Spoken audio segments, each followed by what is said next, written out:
Muito bem, a gente vai continuar analisando agora os mapeamentos do N-Hibernate. Na verdade, o que eu vou fazer aqui é um resumão, porque nós temos aqui inúmeras classes, né? E a estrutura de mapeamento se repete nelas, né? Então eu vou mostrar o mapeamento da classe produto, que é uma classe que é muito utilizada, é uma das principais. E vou mostrar também da NFE cabeçalho, sendo que as demais eu não vou mostrar, porque é muito parecido com as que eu já mostrei, tá ok? Então para isso eu vou abrir aqui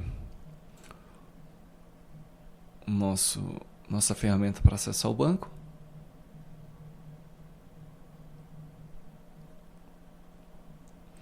E nós vamos começar analisando a classe produto.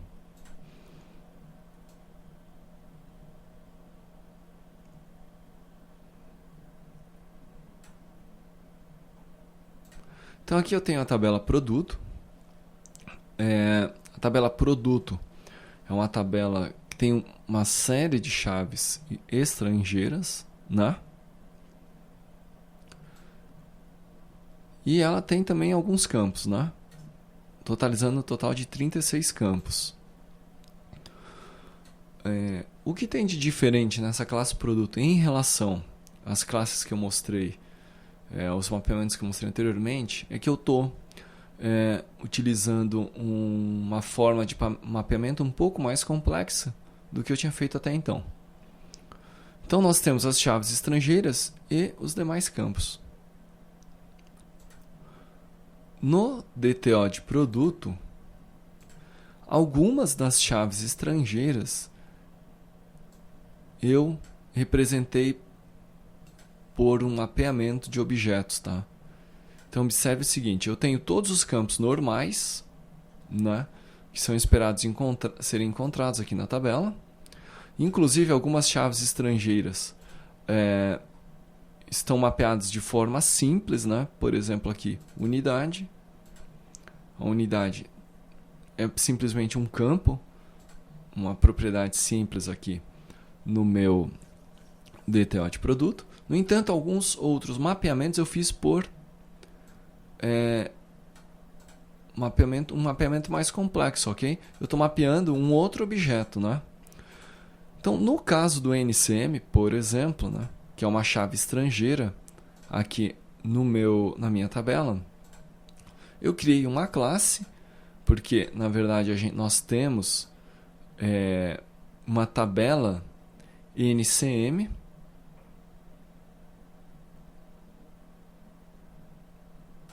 Aqui está. Então eu criei este mapeamento, que é um mapeamento simples, tá ok? Observe que, conforme eu tinha falado anteriormente, nesse caso aqui, eu estou mapeando apenas os campos que me interessam, tá ok? Então, mapeei o ID e o NCM completo, sendo que a tabela NCM ela tem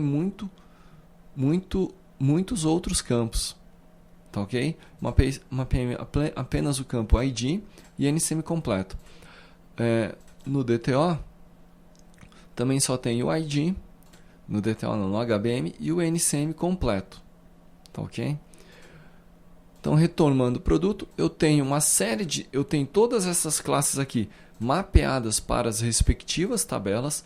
Normalmente, eu tenho mapeamento simples. E observe o seguinte, na verdade, eu dei até o exemplo da unidade, mas a unidade eu fiz um mapeamento complexo, tá? Provavelmente esse campo aqui no meu HBM não está sendo referenciado. Então provavelmente eu posso remover ele aqui sem problema. Isso a gente vai ver quando eu olhar o HBM. Então, continuando, eu estou aqui com esses três mapeamentos complexos, mapeamentos de objeto, né? Por que eu fiz desta forma? Porque essas referências aqui, ou essas propriedades, eu preciso acessar alguns valores que são referenciados pela chave estrangeira. Então, simplesmente eu ter o ID para a minha aplicação cliente, que é a aplicação que vai chamar esse serviço, não é o suficiente, tá ok? eu preciso de algumas informações, como no caso do NCM, eu vou precisar do valor do NCM completo. Então, por esse motivo, eu fiz esse mapeamento mais complexo, onde eu adiciono, além da chave estrangeira, eu adiciono alguns campos, um ou mais campos, da tabela e do registro que é referenciado. Tá? Unidade também, se nós observarmos, né? A unidade eu vou precisar da sigla.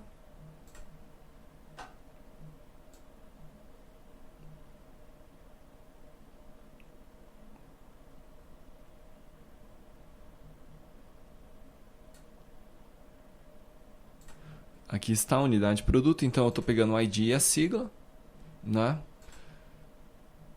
E eu tenho o respectivo arquivo de mapeamento também, ok? Com ID, a unidade de TTO, referencia a unidade de produto. Muito bem, vamos dar uma olhada então no nosso HBM, a gente já viu aqui a classe. Fora esses 3 mapeamentos que são um pouco diferentes, os outros mapeamentos são conforme a gente já conhece, já viu anteriormente. Muito bem. Então aqui eu tenho a declaração padrão, né?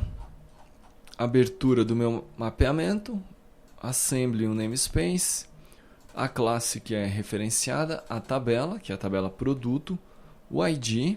Eu tenho aqui embaixo todos os campos que eu mapeei, né? E aqui então eu tenho os mapeamentos complexos.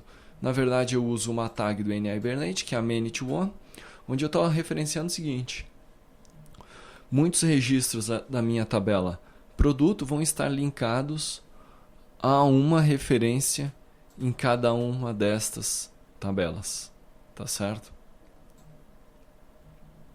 Então eu tenho a tributação estadual, cujo nome da propriedade é tributação estadual e que faz relação com a minha tabela produto pela coluna de tributação estadual. O mesmo para a unidade, onde a classe é unidade DTO, que foi mapeada, conforme a gente já viu, para a tabela unidade underline produto,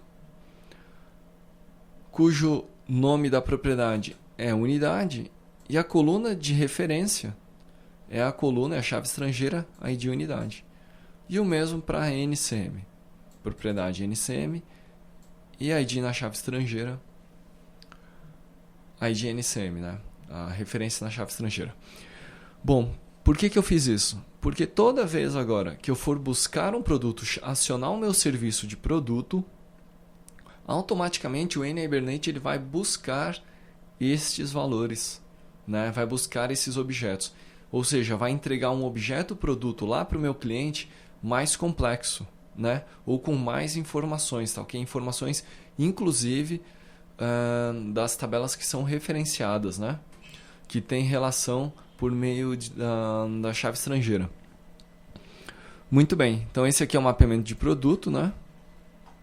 E observe que eu não tenho aqui um mapeamento de unidade. Eu tenho, na verdade, um mapeamento de unidade, que isso aqui eu poderia até remover, por quê? Porque eu já tenho esse mapeamento aqui, né? Então está mapeado em duplicidade. Muito bem. Agora eu vou mostrar o mapeamento do NFE cabeçalho.